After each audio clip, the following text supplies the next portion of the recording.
This episode is brought to you by Dashlane. Try Dashlane Premium free for 30 days at dashlane.com/infographics. And never forget another password and keep all your online accounts secure. Just after midnight on February 24, 1968, a submarine set out from a major Soviet naval base near the city of Petropavlovsk on Russia's far eastern Kamchatka Peninsula. The Cold War had been playing out for years in Vietnam in the form of a grinding proxy struggle, as well as in the frozen conflict in Korea. Now, officials both in the United States and the Soviet Union feared the situation was in danger of descending into a direct conflict between the superpowers. The Soviet-allied North Koreans had captured a U.S. spy ship. In the context of this crisis, a Soviet submarine K-129 received orders to head out early for a mission in the North Pacific, its third in quick succession.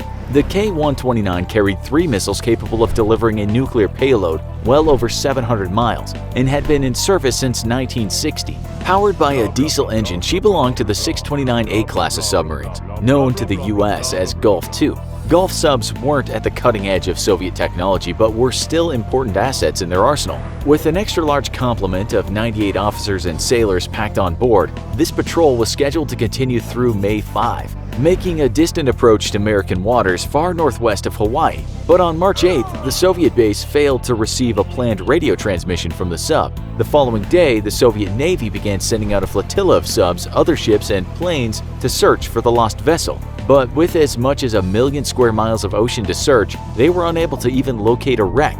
Months later, the Soviet government would inform the families of the crew aboard the K-129 that they were presumed dead. Because the Soviet command had made no attempt to disguise the major deployment of so many warships, the U.S. Navy immediately became aware of the operation, if not its purpose. But the Americans also had something called the Sound Surveillance System, or SOSUS, a network of advanced audio receiving equipment in the Pacific, and they'd registered an explosion on March 11th. So they were able to surmise that their adversaries were searching for a lost and now sunken vessel. Not only that, they were able to locate the site of the explosion to within 6 miles. The Soviets were hundreds of miles off in their search party, and U.S. intelligence could examine the site without the risk of immediate interference. To take advantage of this opportunity, in what was called Operation Sand Dollar, the U.S. Navy sent a specially equipped spy submarine, the USS Halibut, for reconnaissance. Among the photos it captured were unmistakable images of a wrecked sub on the deep ocean floor. CIA officials realized that if the U.S. could access the Soviet submarine, the intelligence would be invaluable. But what they were suggesting was the single biggest technological challenge in their organization's history, and one of the most ambitious intelligence operations in history, period. The K-129 was resting at some 16,000 feet, nearly 3 miles beneath the ocean's surface. At such a depth, the pressure is crushing. Ordinary submarines would never dive anywhere near that. Moreover, the heaviest object ever lifted from a comparable depth weighed 50 tons. They were proposing the recovery of an object that weighed 1,500 tons, and they would have to perform the incredible lift with complete secrecy. If Soviet intelligence discovered the mission, international law would shut it down, and in the Cold War, legal battle was hardly the biggest conflict that could develop between the two nations. The CIA might seem an unusual branch of government to carry out a naval mission. You might, for instance, think about using the Navy. There were people in naval intelligence who were not pleased to take a supporting role in what they considered to be their natural territory.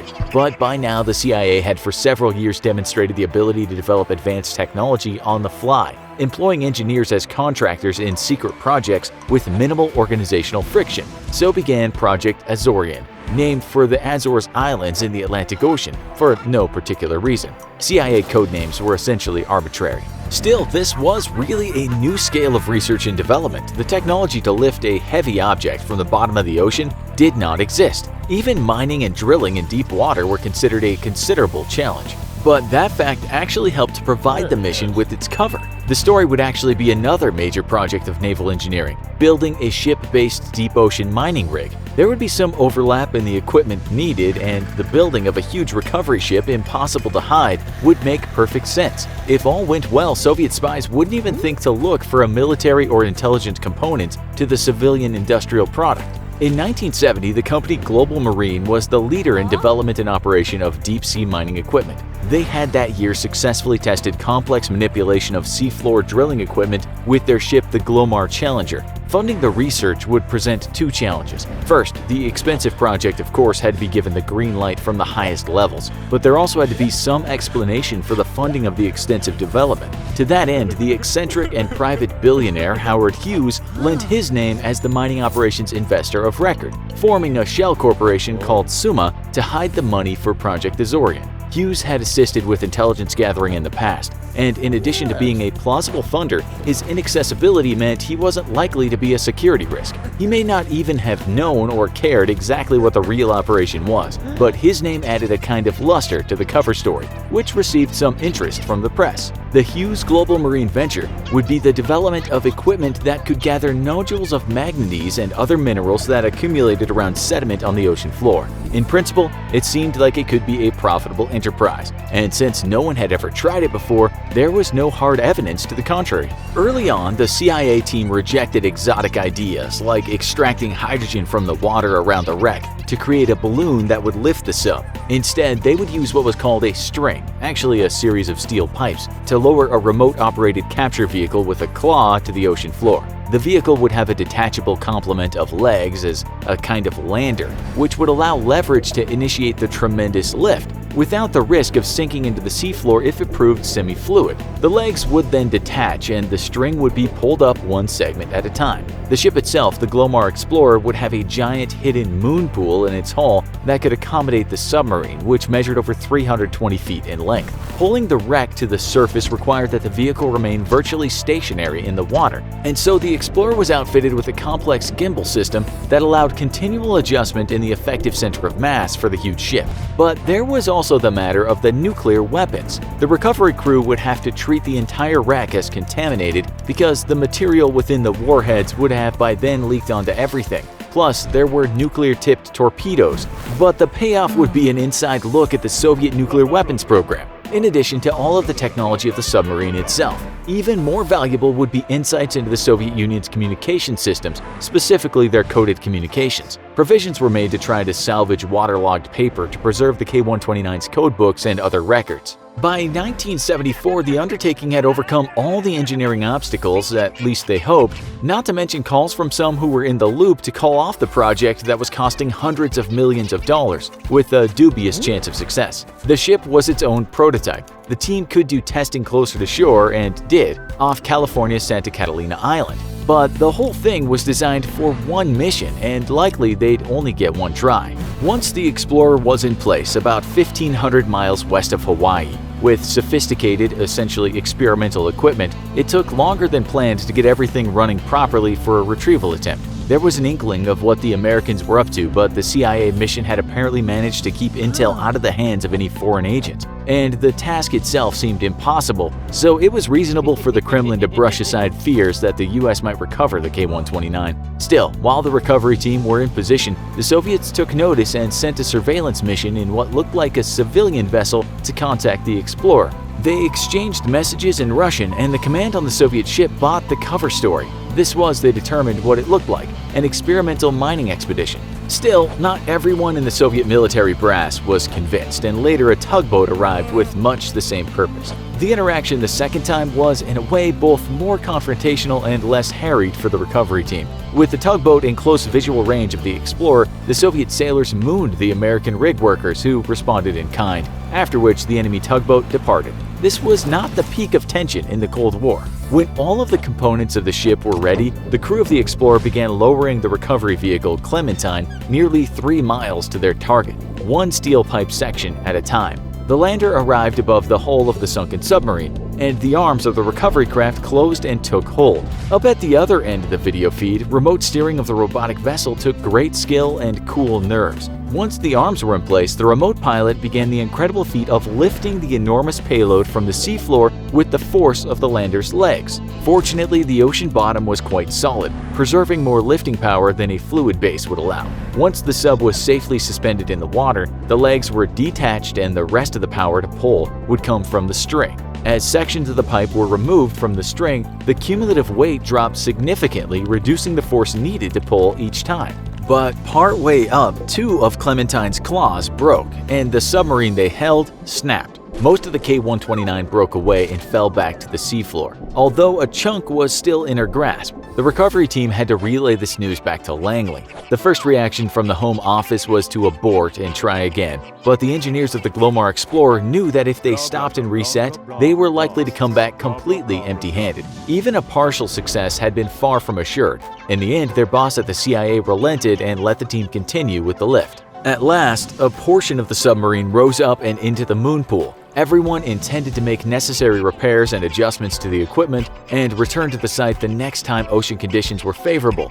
the following summer. The missiles and most of the sub remained unrecovered, but a second expedition would never happen. The Soviet Union may never have learned the extent of Project Azorian, but journalists in the US were picking up clues to the story. Eventually, the Los Angeles Times received a tip with enough details to report on the real mission behind Project Jennifer, and a popular radio commentator broadcast an opinion piece on the story. Whatever the American public may have thought about the funding of CIA Black Ops was irrelevant though, since a return trip would have required the same secrecy as the first. Workers now suited up to handle the wreckage laced with nuclear waste. There would be no missiles in this section, but the presumption was that the radioactive material would be everywhere. Additionally, there were nuclear-tipped torpedoes in the recovered portion. As the crew bagged equipment that might have value for American intelligence, they also found the remains of 6 sailors from the K-129's last unfortunate voyage. Orders were to treat all human remains, including fragments, with respect and dignity. Before the Glomar Explorer returned to port,